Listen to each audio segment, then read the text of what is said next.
So what this unit's going to focus on is it's going to focus on two of Earth's systems. Primarily, we're going to focus on atmosphere. We're going to focus on the water cycle.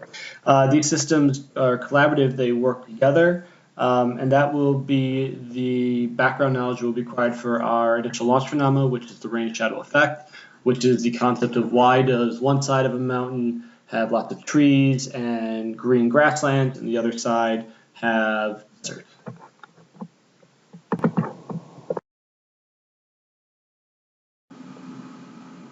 So what actually makes up the Earth is a number of different materials. Earth is composed of numerous aspects, and when all of these portions are put together, they create systems. Systems work to create an environment which supports life on our planet. For example, if we look down at the bottom, we can see the cryosphere. That's a system of frozen water. The hydrosphere is a system of liquid water in the atmosphere. Is the actual air that makes up our planet. And then the biosphere dealing with all the life. We're not going to cover the lithosphere in this unit, but it is another system that actually helps make up our planet.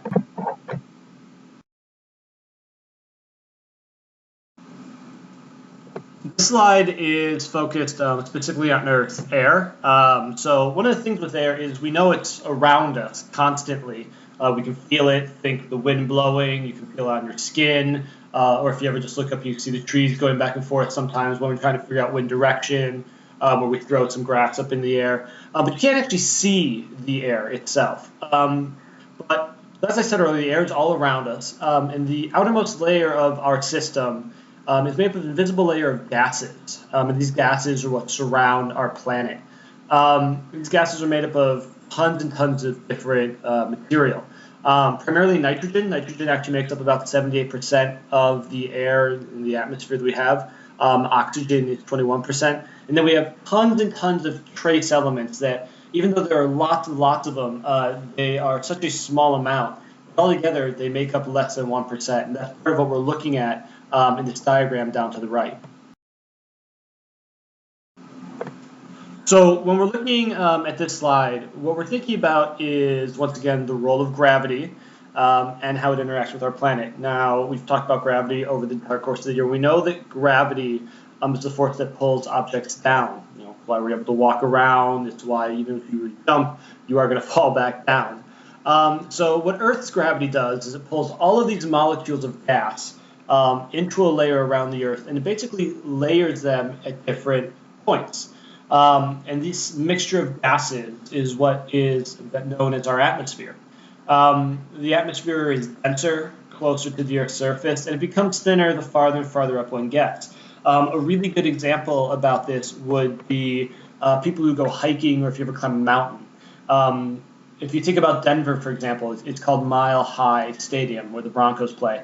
And one thing you'll notice if you watch football games is oftentimes if someone makes a really long run, somebody needs an oxygen mask. That's because the higher up you get in altitude, the less oxygen there is, so it's harder to breathe versus someone who's lower at the ground.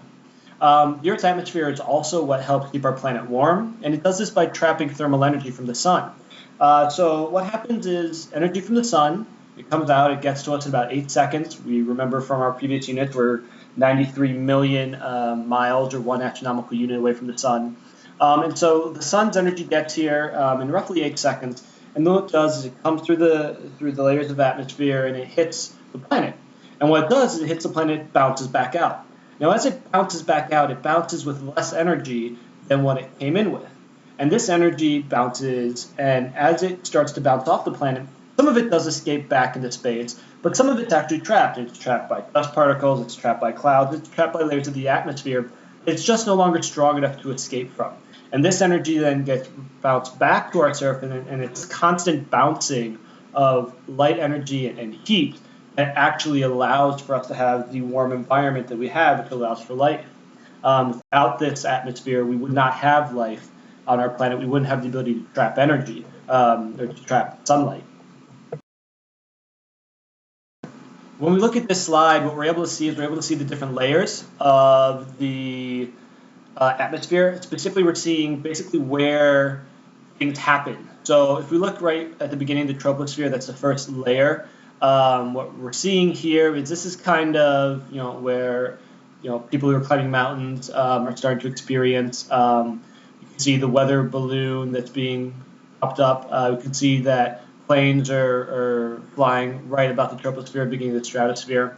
The mesosphere, that higher portion, this is where we're seeing like the shooting star. That's where the comets that may come into our atmosphere are getting burned up. And then we're seeing, as we go farther up, the thermosphere, and this is where space shuttles start to leave completely Earth's gravity, go into outer space. And then we can see the satellites. This is where the satellites are actually orbiting around our planet.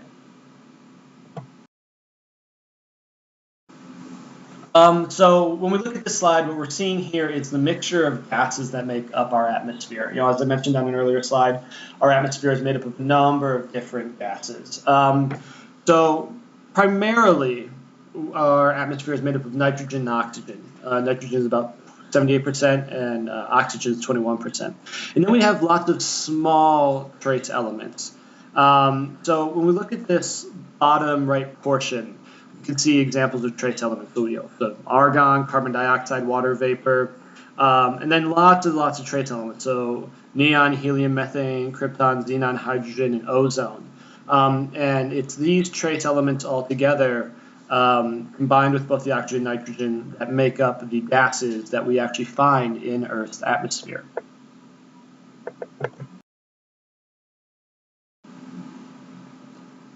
So the trace gases themselves, and they're called trace gases because they're very, very small amounts. They make up only 1% of our atmosphere.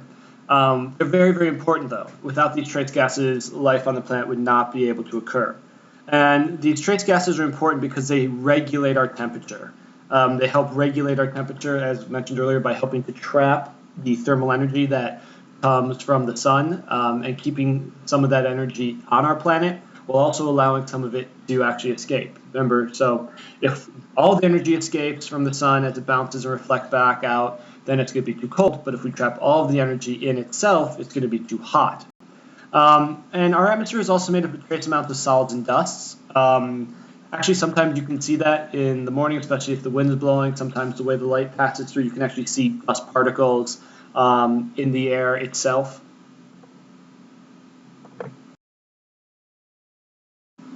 When we're looking at this slide, what we're really focused on is just a breakdown of the types of gases that make up our atmosphere. So looking, nitrogen, oxygen specifically, and then it's 1% of trace gases itself.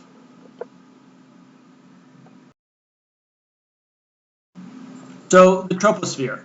The troposphere, the first layer of atmosphere, is what we're going to focus on when we talk about on this slide. So the higher you get, the colder the temperature becomes.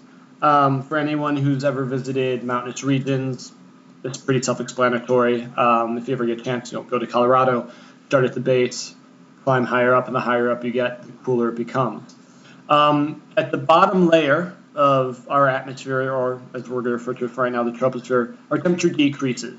And this temperature decrease is actually what's going to cause the weather that we experience on the planet. So with this layer, gases, they flow and they swirl in all different directions. And this flowing and swirling of the troposphere's gases is what actually causes weather. Even though it's not a very big part of our atmosphere, the troposphere is actually very small in comparison to the other portions. Most of the mass in our atmosphere is actually contained in the troposphere, and this is, most of the trace gases and the dust particles, the solid particles, are all kept within the troposphere itself. So when we're looking at this slide, what we're noticing right here is where our atmosphere is occurring and what actually happens in there. So if we're looking at the first bottom portion of this, we're looking at the troposphere. It's about 10 kilometers off the ground. It's as far high as it extends, roughly right to the top of Mount Everest.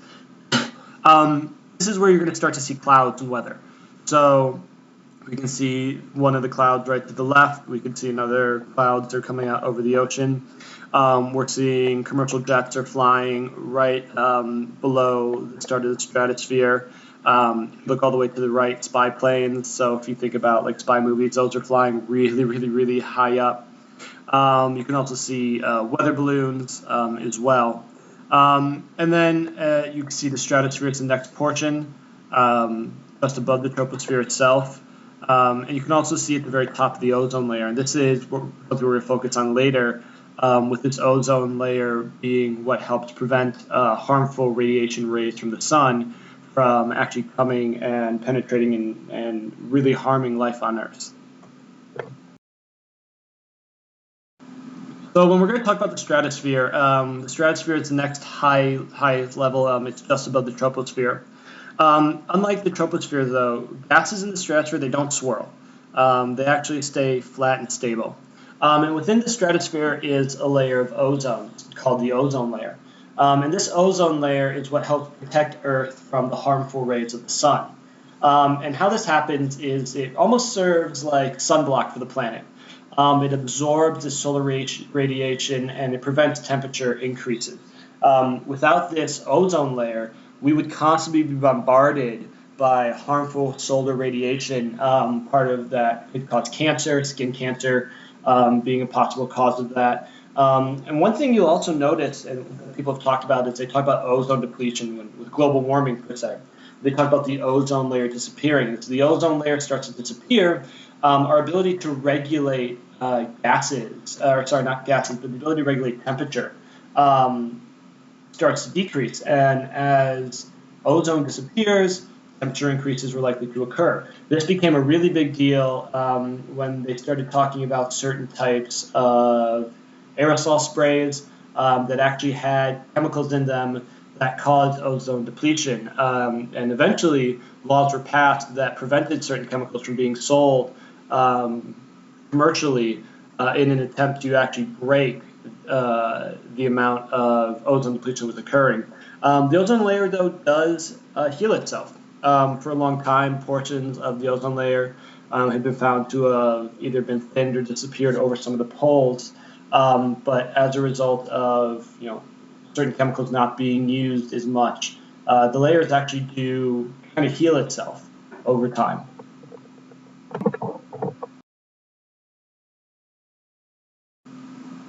What we're going to focus on this slide is the upper layers of the atmosphere. The next layer is the mesosphere. That's just above the stratosphere. And what happens in this layer is the temperature decreases and then actually increases in the next layer, which is known as the thermosphere. And the last layer of Earth's atmosphere is the exosphere. Primarily what we're going to focus, though, on will be the troposphere and the stratosphere, the first two spheres of our planet for the purpose of this unit. But if you do look to the bottom right, what you'll see it's a stratosphere, mesosphere, the thermal, and eventually space. So a little transition, the focus on the atmosphere is now we're going to start talking about the hydrosphere. And the hydrosphere goes together with the atmosphere because what we're focused on right now is the beginning of the water cycle. So as I said at the very beginning, portions of the planet work together. These systems work together and they collaborate together. So when we're talking about the hydrosphere, what we're talking about is Earth's water. So the hydrosphere contains all of the water that is on the planet. Most of this water, though, is actually stored on the surface. And that's primarily stored in ocean. One thing that's really interesting is that the amount of water on our planet doesn't change. The amount of water we have today was the same amount of water that we had when the dinosaurs lived. The form can change, so water can be frozen in glaciers. Water can be in a liquid state with the oceans, or it can be in a gas state through evaporation. But water also moves across our planet. So one thing that's really interesting is if you think a lot, especially about hurricanes, right? Hurricanes forming over the ocean, so that water can transfer from the ocean all the way inland as hurricanes are occurring.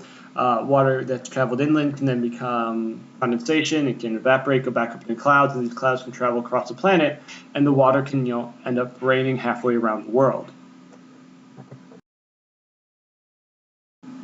So what we're looking at here is our oceans. And our oceans are what is known as reservoirs. That's what scientists call the natural locations where water is stored. So the natural locations where water is stored is called a reservoir.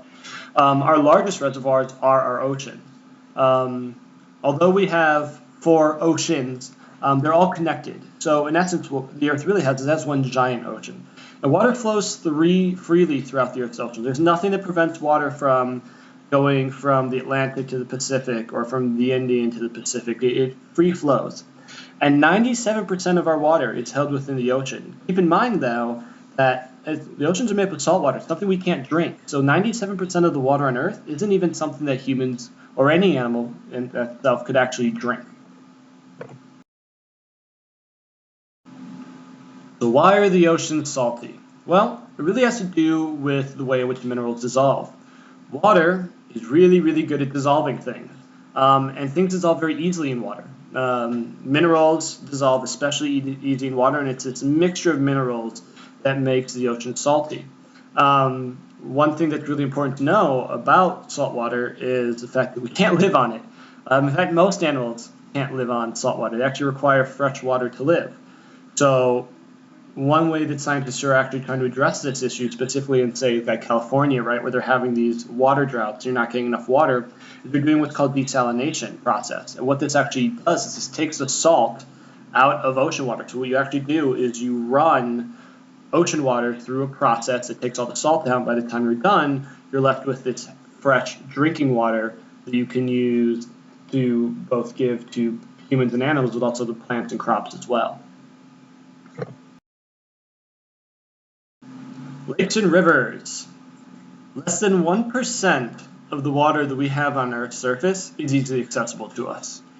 So most of this water is provided through rain and snow to our surface reservoirs, so lakes, rivers. Water that enters these lakes and rivers goes through the water cycle much faster than water that's frozen in glaciers and ice caps. So if you think about glaciers and ice caps, that water could stay frozen for hundreds, thousands of years, possibly millions of years, depending on how the temperature or the climate is. The water that's in lakes and rivers, this is constantly going through the water cycle. Now, it's important to understand that these can be depleted. And if these are depleted, we have a big issue about how we're actually supposed to get water. And one thing that people are talking about, especially on places like on the West Coast, so think California, is they're talking about the fact that their reservoirs are starting to run out.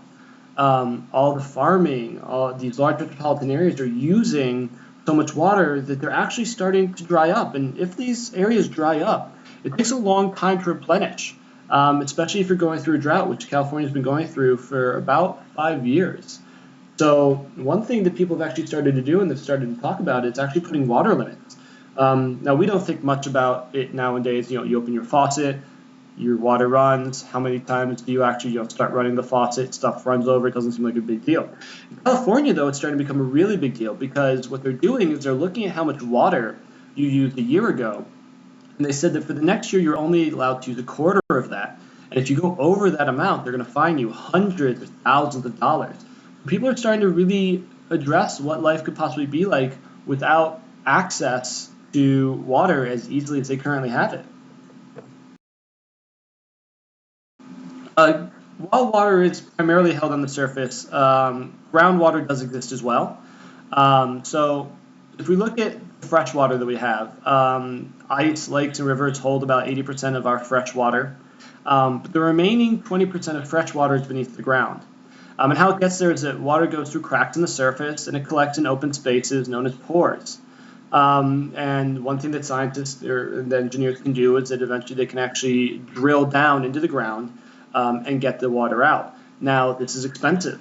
So one thing that people are starting to have to deal with is as we're drilling down, as we're trying to get this fresh water out, how expensive is that going to be? And if it's very expensive, how are we going to afford to pay for this? Are we going to increase taxes? Are we going to start making water a more expensive commodity? Think about you spend maybe $100 for cable a month. but you spend only $40 for water. Well, what if it was reversed? What if you're spending $200-300 a month for water because it's more expensive and it's harder to get to? When we're looking at this picture, what I actually really kind of want you to see is this is the concept of groundwater. So if you look at the top portion, this is called a confining unit, meaning the actual ground or the stone that's keeping the water confined underground. The water is what's called what's in a confined aquifer. The water is flowing, it's groundwater, so it is going back and forth. It's just there's no way to get to it without drilling. But what you can see also at the top is you can see that this house is on this kind of sandstone, so it's very porous material. So as the water rains, the water can actually seep through some cracks down into the unit itself, and also some of the runoff will go through this confining unit, or this slab of rock. Our cryosphere. Our cryosphere is the frozen portion of Earth's water. About 79% of the Earth's fresh water is held in the cryosphere, and this water is held in glaciers, snow, and ice caps. Now, if you actually look at the bottom picture, what you can see is you can see an iceberg, and icebergs are made up of fresh water. One thing that's really interesting about icebergs is when you look at the top, only about 10% of the iceberg is actually visible. The other 90% is actually underneath the water itself. You can't actually see it.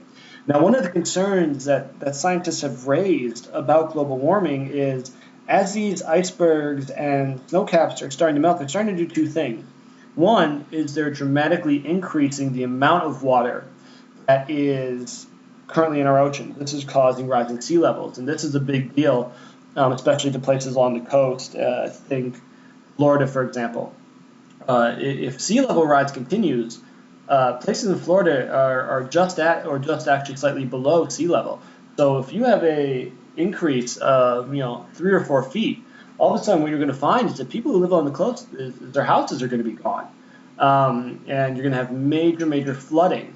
And if that happens, two things: one, disease, but also that forces people to move inland. And as people move inland, we start to get more crowded cities, and when cities become crowded, once again, disease can start to spread. Another issue that we're facing with this increase of fresh water is no one really knows how the oceans are going to handle that. The oceans are based on a really fine balance between salt and water. And as this cryosphere is starting to melt, as the temperature is increasing and we're starting to have massive glacier runoff, scientists aren't quite sure what's going to happen if the balance between salt and water in our ocean suddenly changes. And because they're not quite sure of this, they're not sure what's going to happen to our climate. They're not quite sure what's going to happen to our oceans. They're not quite sure what's going to happen to the human population as these changes occur as well. When we're looking at this picture, one thing that's kind of cool to see about this is we can see the glaciers themselves. We can see the ice caps. This is what's the very top of the mountain. You can see snow. You can see lake and river ice. If you ever go by a lake when it's frozen in the middle of the winter, you'll actually see that the lake itself is frozen. What's interesting is the actual entire lake is not frozen, just the top layer of the lake, and beneath that you still have running water. That's actually why people can go ice fishing. You can see sea ice as well, an iceberg. You can see this ice shelf, and this ice shelf has massive amounts of snow covering it. It's actually this ice shelf that is starting to melt as well as sea ice. Sea ice melt is a very big deal too, because this has a major impact on the Arctic wildlife. Think seals and polar bears. Polar bears will swim out to sea ice and they'll wait for a seal to pop up, and then they'll basically get dinner. But as the sea ice starts to melt and it starts to disappear, the food source becomes a lot harder for some of these animals to find. And if the food source starts to disappear, or it becomes harder for them to get, what's going to happen is some of these animals are going to start to go extinct as well. The water cycle. The water cycle is the manner by which water flows throughout our entire Earth system. One thing that's really important is that the amount of water on our planet doesn't change. It's never going to change. It just changes shape, just like matter, right? Everything that is in our universe and solar system, it doesn't change. The amount that's there simply changes form. So the water cycle is a continuous movement of water on, above, and below our surface. And this has to do with the very delicate balance of solar and or thermal energy that provides the driving force behind the water cycle. So what we can see if we look at the bottom right graph, right, we can see evaporation, condensation. So evaporation, the warming of the water, eventually it turns into a gas. Condensation would be the coalescing or the coming together of this evaporation, condensing, becoming condensation. And you can see it moving through the atmosphere, becoming precipitation where it rains. Depending on where it rains, it can have ice and snow, and then it heats up. You get runoff. This runoff leads to streams, springs, fresh water. Plants and animals are able to survive on it, and then it eventually runs back out to the ocean because all rivers and streams eventually will lead to the ocean. One of the really fascinating things about water is that water can be either a solid, it can be a liquid, or it can be a gas. So water constantly changes its state. And this change requires either an input or an output of thermal energy. An input means that something's getting hotter, an output means that something's getting cooler. And the reason this can happen is because the water cycle is continuous and there's no beginning, there's no end. So we can see, starting with the left, we can see where it's a solid. In fact, we can see it's kind of starting to melt, turning into a liquid, and then eventually turning into a gas. Evaporation. As water absorbs sunlight, it becomes warmer. This warming causes the molecules to start to vibrate faster. And eventually what happens is that the molecules vibrate fast enough that the water molecules break away from the surface. This results in the water turning from a liquid to a gas. This is known as water vapor. And as this water vapor goes up, eventually it goes into clouds when enough of it forms together. So evaporation is the process by which a liquid such as water changes into a gas. A really good way to kind of see this at home would be to simply put some water in a pot, put it on a stove, turn it to high, watch as it starts to simmer, and eventually it starts to boil. And if you were to measure the amount of water before and the amount of water after it boils for 10 minutes, you'd notice that it would be less. Not that the water is gone, it's just it's changed forms into a gas. Another good way to do this would be during the summer. Put a cup of water in a clear container outside at the beginning of the day, mark it with a little line, come back at the end of a hot day, see that there's less water in the container. When we're looking at this picture, what you're seeing is just that concept of the water cycle through evaporation. Water at the lake itself is evaporating, the temperature is increasing, the water starts to evaporate, goes up into the clouds, and eventually when it gets up there, it cools down, it goes back to being in a liquid state, and eventually when the clouds become heavy enough, the water starts to precipitate, meaning to rain, back to the earth. Transpiration and respiration. So we've talked about the fact that most of the water on our planet is held in the oceans, lakes, rivers, and streams. So 90% of Earth's water is held in our oceans, our lakes, our rivers, and our streams. The remaining 10% is held in plants. And the process by which plants release water through their leaves is known as transpiration. And basically what this is plants breathe. Plants do breathe, not the same way we do where we bring in oxygen, but plants do go through cellular respiration where they bring in carbon dioxide and then they give off gases as well, and part of this gas is water vapor. So some water vapor also comes from living organisms, so think dogs, cats, but also humans, and this is the process known as cellular respiration. If you were to think right now, put your hand up in front of your mouth, breathe off, you'll feel some hot, you'll feel some humidity. If you were to breathe outside, the cool breath you see, that's condensation as you're giving off bits of water vapor.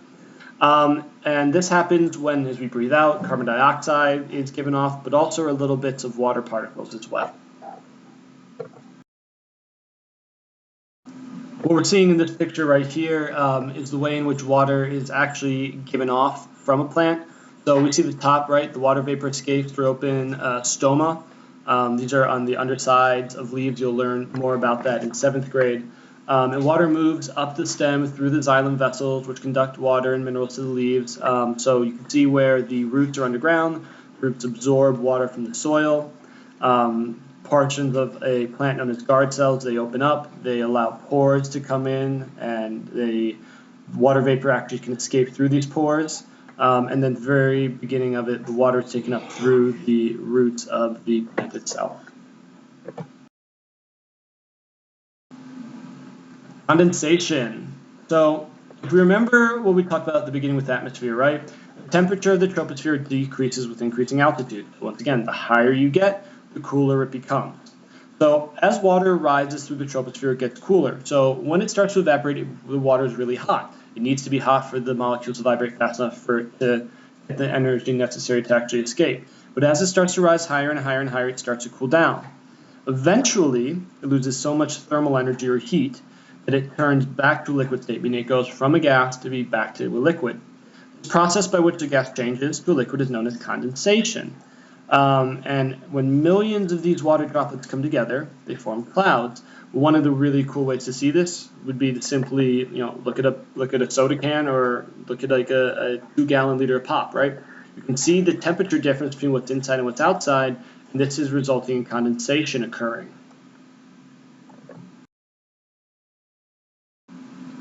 Precipitation. So moisture that falls from clouds to the Earth's surface is known as precipitation. It's not just rain, because water can fall to the Earth's surface in multiple forms. It can be both frozen, it can be pure liquid, or it can almost kind of be like a mixture of both.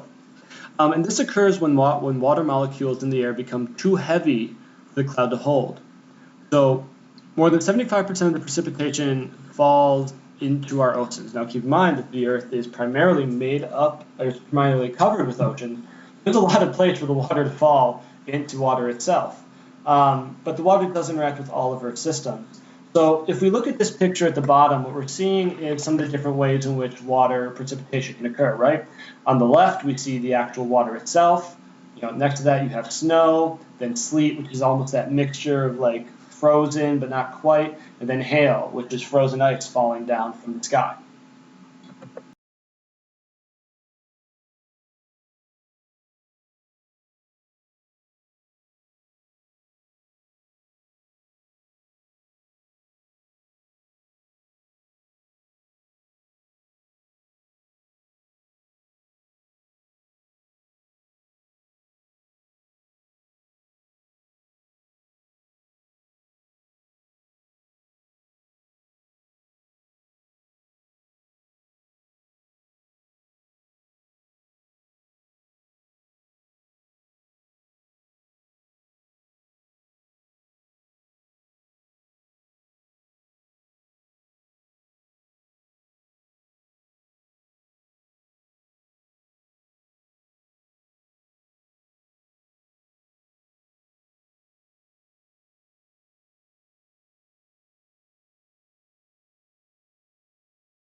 Changes in our atmosphere.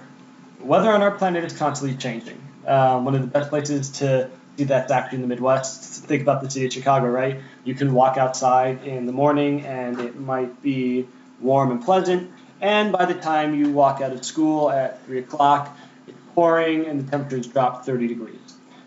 These changes take place mainly within the troposphere, because we know that's where weather occurs, because that's where the swirling of the gases is happening. And changes can take place over a few hours or a few hundred years. That's one of the things we talk about with climate change, right? It's people who are arguing against climate change say, well, climate change is something that happens for hundreds of years, but this has only been happening for 10 years, per se, where the summers are getting hotter and the winters are getting cooler. It's true. But what we are starting to see is patterns. One of the things we as scientists really look for is we look to analyze patterns. And if we see patterns happening, we can predict what's going to happen next. It's very similar to counting, right? If you're told to count by twos, 2, 4, 6, 8, you know that the number that's going to come next is 10.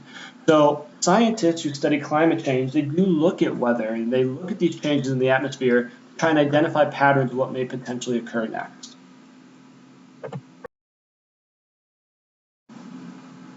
So the weather. Weather is the state of the atmosphere at a certain time and place. Weather is not climate. Climate is the typical weather of a place over hundreds of years. Weather is our day-to-day. And in most cases, weather actually changes day to day. So, there are some days where it's, hot for a week on end, or it may rain 2-3 days in a row. But most of the time, the weather changes rapidly. Maybe it rains for a couple hours and then it's dry outside. Maybe it rains for another couple of hours and then it's dry outside again. And so that's something that's really important, right? Is the fact that weather changes constantly, and you can see a lot of potential opportunities right here, just from looking at the right. From partly sunny, rain, thunderstorms, snowing, all the way to tornadoes and hurricanes. So scientists describe the weather using a number of different measurement techniques. One they talk about is air temperature, and this is a measurement of the average amount of energy produced by the motion of air molecules. Another way that they do is they talk about air pressure, and this is the amount of force that's exerted by air molecules. Scientists talk about wind. This is the movement that's caused by different air pressures. And one thing we can talk about would be like humidity. So high humidity makes it more likely that clouds will form, because you're getting more water coming up, high humidity, greater evaporation.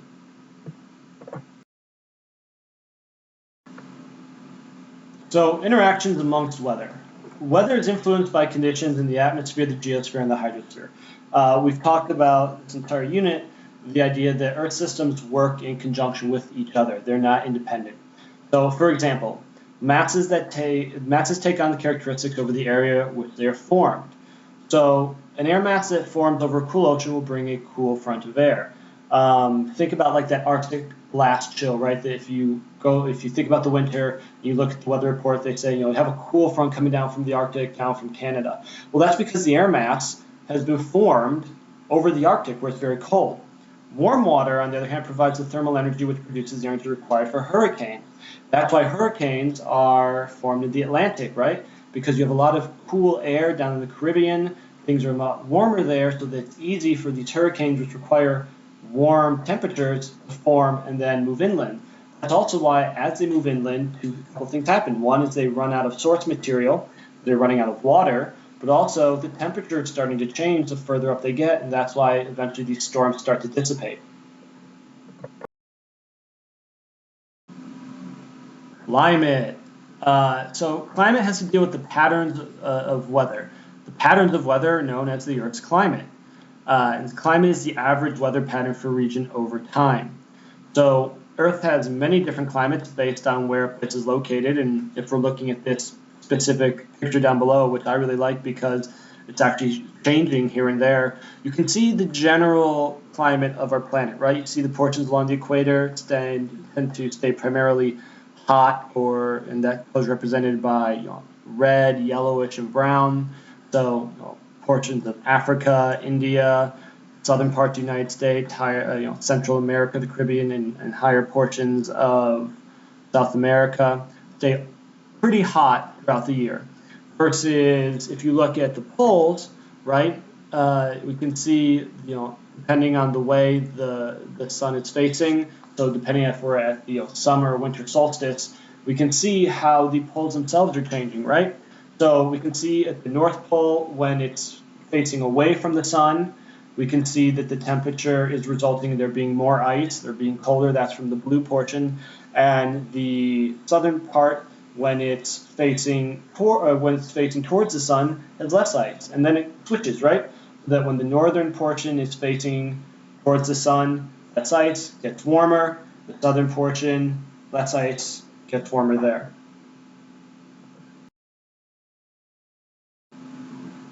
So mountains and climate change. This is going to bring us full circle to our phenomena that we started off with, having to deal with the rain shadow effect.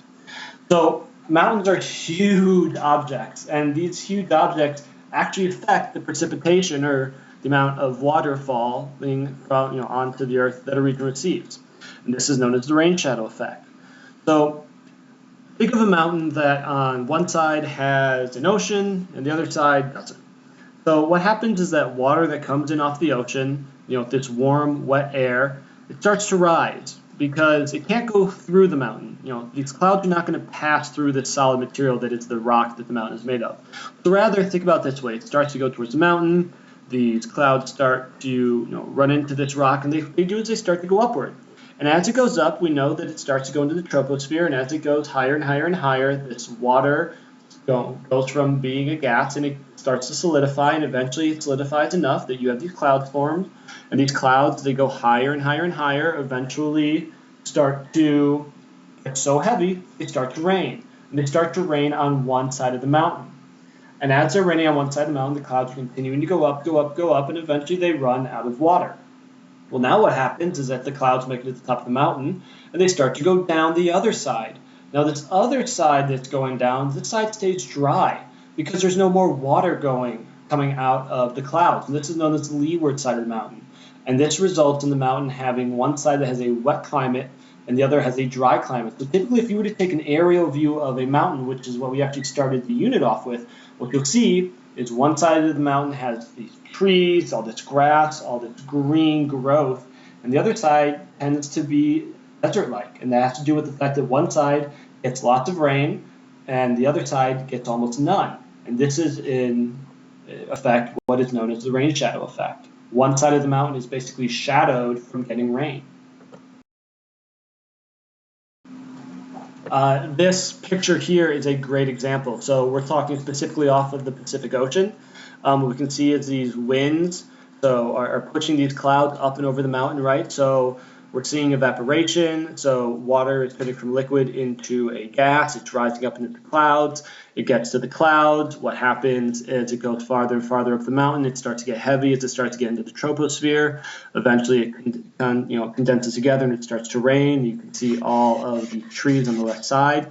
What happens then, whatever water is left comes to the top and comes down as snow, this is the ice cap, and then if you see as it comes over, right, it starts to cool down, it starts to come back down, but at this point there's no more water to come out of the clouds, and you can see how then this rain shadow is resulting in the right side of the mountain being a dry desert. And this is the rain shadow effect. So ocean currents and climate. So as the wind blows across our oceans, it creates surface currents. These currents transport thermal energy from one place to another. One of the things that is nice about surface currents and having to do with the wind is the fact that in the middle of the ocean, there's nothing to kind of buffer or break the wind, right? So, in downtown Chicago or in other places, right, you have big buildings, you have trees, and this actually kind of breaks up the wind. But in the ocean, there's nothing to stop the wind from blowing across. And what this wind does is it actually helps move water throughout the entire planet. This has to do with why some places get warm water and some places are cooler. So let's look along the eastern part of North America, so looking at the Gulf of Mexico and New York. What you're seeing is that this equatorial area is getting a lot of warm water, and what's happening is ocean currents is bringing this warm water up and around into the Gulf of Mexico, and then it runs all the way along the eastern part of the United States and then over to England, near London, and near Berlin, Germany. And this results in warmer water being in those portions. Now, if you look at Peru, on the other hand, on the left side of South America, you're noticing these cooler currents are bringing cold water around, so those portions stay colder. Now, this has to do a lot with the temperature climate of our Earth, and it also has to do with the general water temperature. This slide also serves as the end of the PowerPoint lecture. As a reminder, you need to turn in your completed PowerPoint filled in notes on the assigned date. I always encourage you, if you have questions, please let me know. You can either let me know on Edmodo, you can email me, follow me on Twitter, at Mr. Beauty Science. I hope you enjoyed it. Thanks, and have a great day.